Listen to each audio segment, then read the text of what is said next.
Agora a gente vai seguir, gente, para um assunto quente, o assunto do dia, a CPMI dos atos golpistas. A bancada do PSOL na Câmara dos Deputados pediu a convocação de 9 nomes para depor na Comissão Parlamentar de Inquérito do dia 8 de janeiro. Entre eles estão Mauro Cid, Anderson Torres e Augusto Heleno. Marina Demore tem mais informações ao vivo de Brasília. Boa noite, Marina.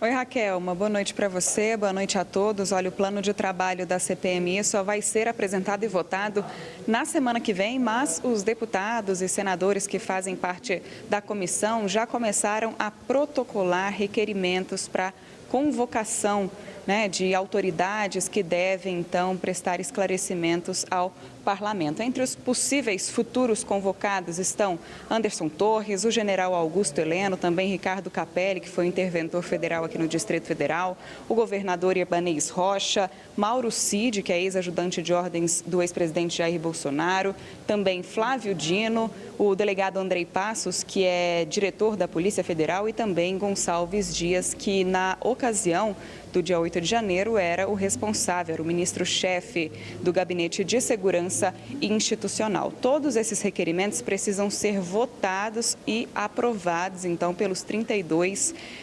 parlamentares que fazem parte da CPMI, e isso, como eu disse, só deve acontecer a partir da semana que vem.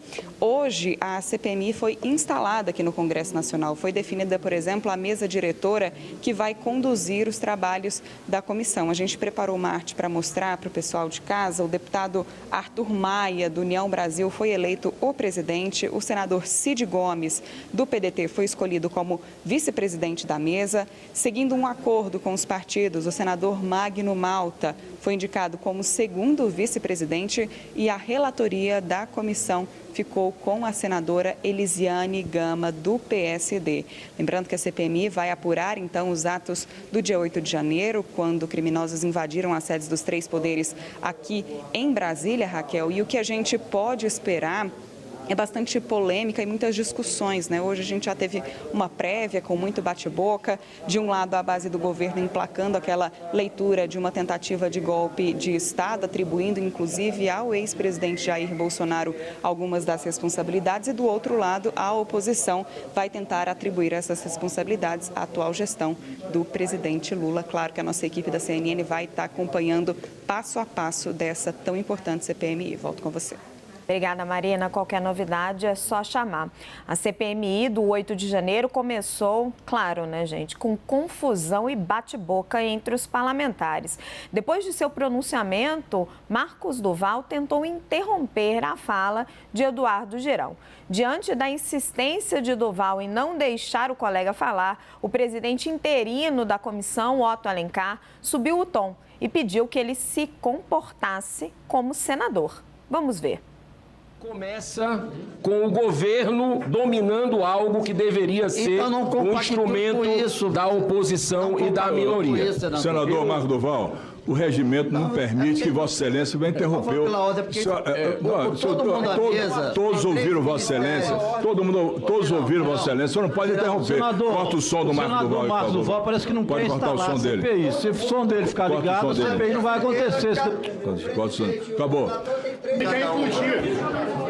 Olha, Vossa Excelência, olha, senador, Vossa Excelência está sendo antiético, interrompendo o seu colega. Ninguém interrompeu Vossa Excelência. Não, mas as pessoas... Olha, eu sei da sua procedência da polícia, mas aqui é Senado, que não é delegacia de polícia, não.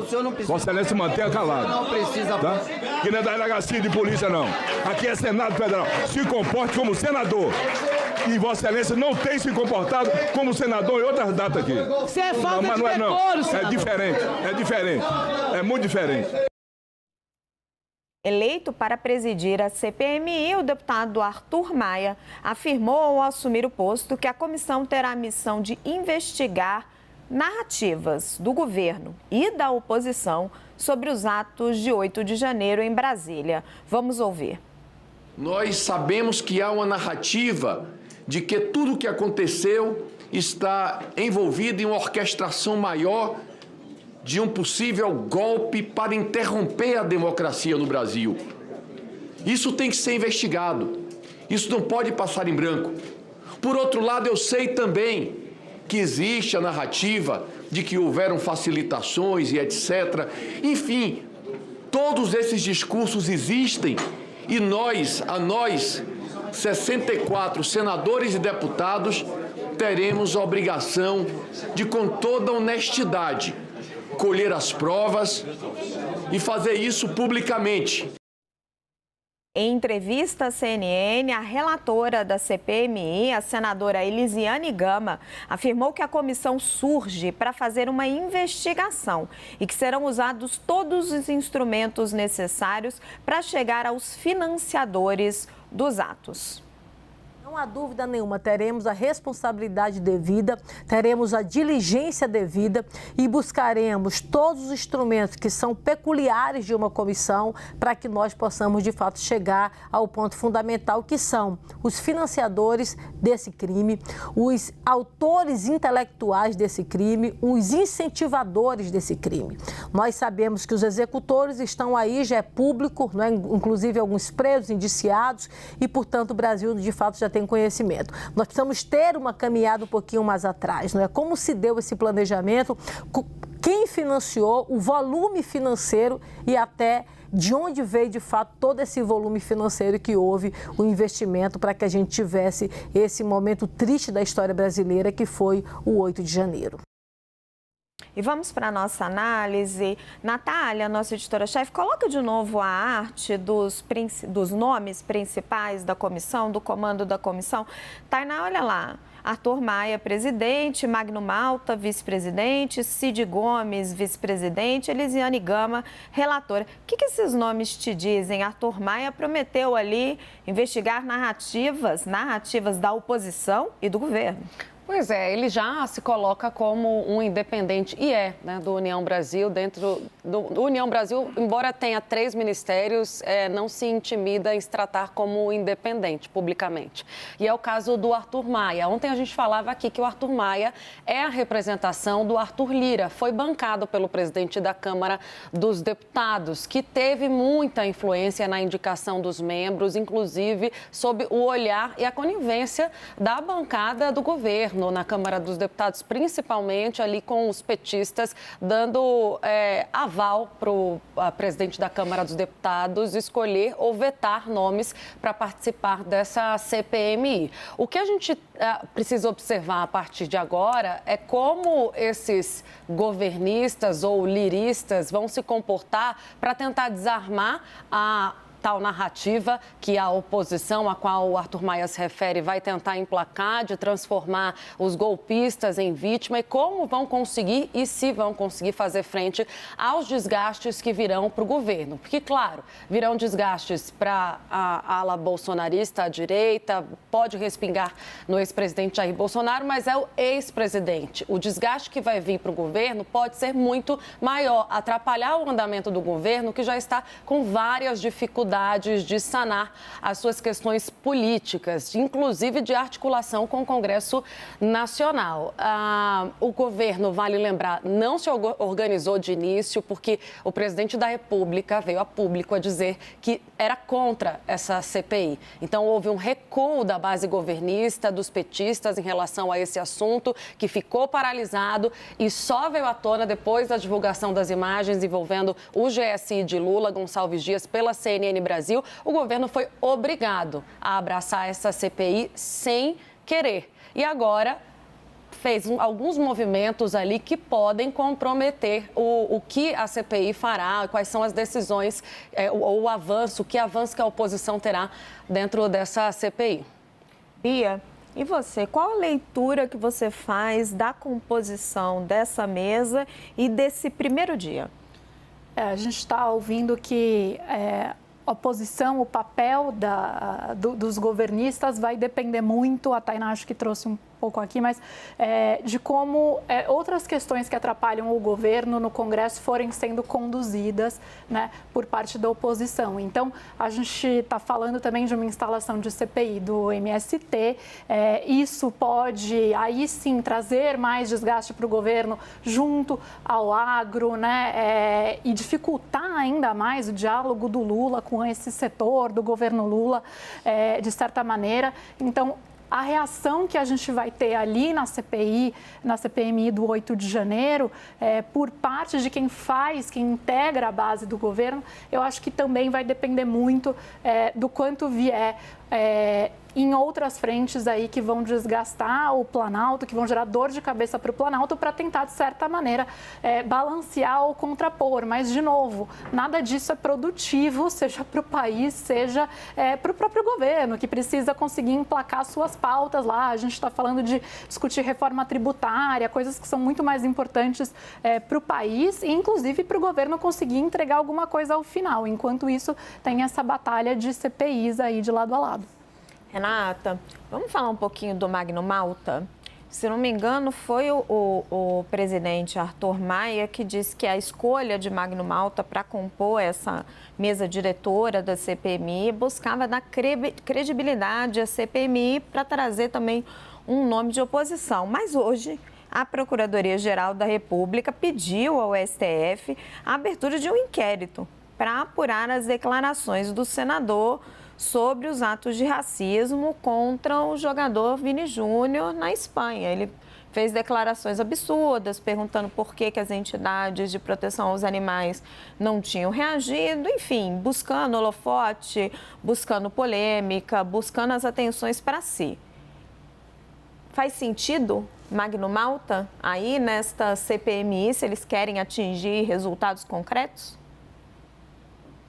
Por mais lamentáveis eles foram, né, os comentários feitos pelo senador, mais do que lamentáveis, né, inaceitáveis, já há bastante tempo, mas especialmente em 2023, especialmente nesse episódio, no qual diversas autoridades aqui e lá fora, no qual boa parte da população brasileira está vendo o esforço, o hercúleo que o jogador tem feito para travar essa batalha, né, contra o racismo, a resiliência dele. Então, por mais que seja extremamente lamentável mesmo que ele tenha proferido essas palavras, o que não só provoca agora esse movimento da PGR, mas levou partidos a já anunciarem que vão levar ao Conselho de Ética, enfim, uma reação bastante contundente, não só na política, na sociedade, e agora a gente vê por parte do Ministério Público.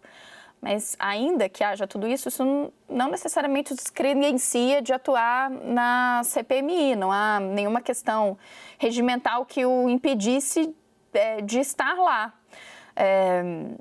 Ainda que esse cargo que ele está ocupando, sim, né, seja alvo de debate, o senador Otto Alencar, logo no início dos trabalhos, disse que havia uma questão, né? Eles criaram um cargo para poder acolher Magno Malta. Esse grupo o grupo governista poderia ter firmado um acordo para contemplar a oposição na mesa diretora com outro parlamentar? Poderia.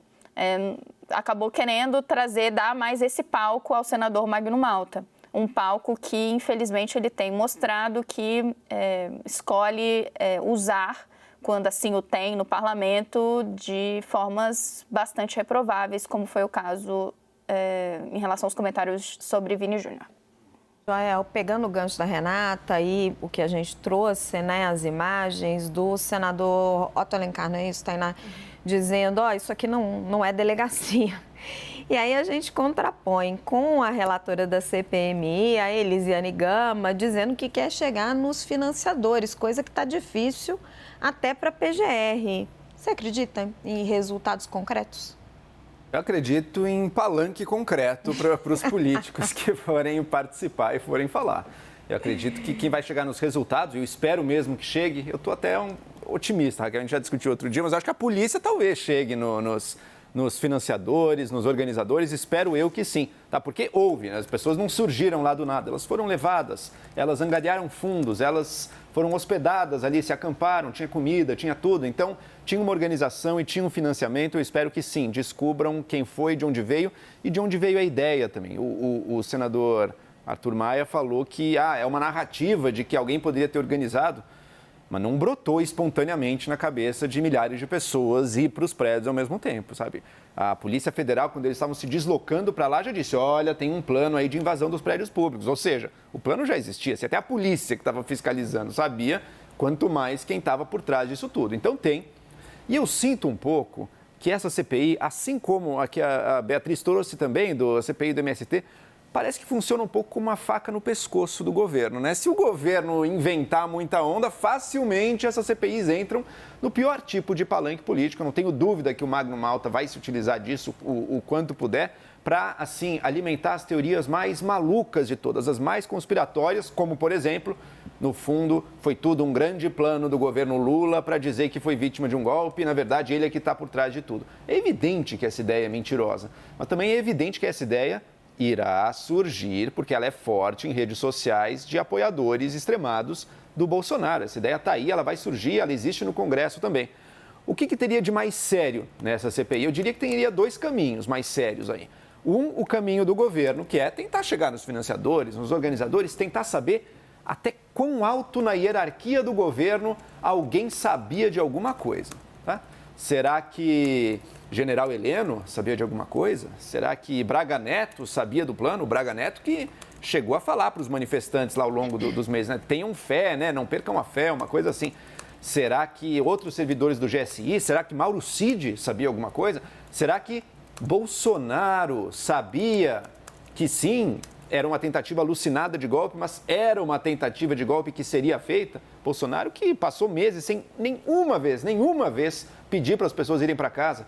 E do lado da oposição, o que há de mais sério é óbvio que não foi o governo que pensou, mas será que não teve pessoas no governo que foram um pouco negligentes com a ameaça que isso aí apresentava? Será que eles não dormiram no ponto e deixaram algo que dava para impedir e foram negligentes e a coisa aconteceu? E se o governo tivesse estado um pouco mais firme, um pouco mais vigilante, isso não teria acontecido? São 2 linhas que eu considero plausíveis de investigação, de discussão. Espero ver diversas das pessoas ali na cadeira da CPI para responder as perguntas, no mínimo isso, já que vai ser um espetáculo, né, que façam direito, tragam os figurões, então vamos ver o que eles têm para dizer. Agora, de resultado mesmo, eu acho que a gente vai ter que aguardar a polícia.